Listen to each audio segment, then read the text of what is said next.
Beleza, aqui quem fala é o Watson, aqui um vídeo pro canal. E a novidade de hoje, galera, é o mod aqui, né, do Portal do Fim. Vou estar deixando na descrição aí pra vocês baixarem. Eu vou entrar aqui no portal. Ele vai travar um pouco, é normal, porque ainda tá na versão beta.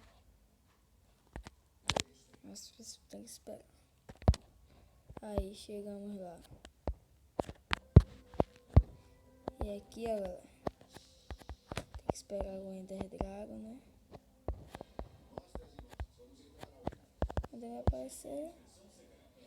Só que nesse mod, galera, o Ender Dragon é um pouco fraco. Não sei porquê, mas acho que ele tá na versão beta.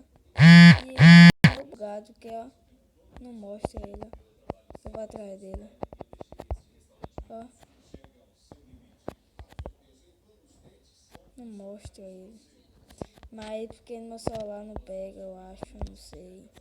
Meu moto é. E o vídeo aí foi esse aí, galera. Se vocês gostaram, deixe seu like, deixe um comentário aí e se inscreva, por favor. Tchau.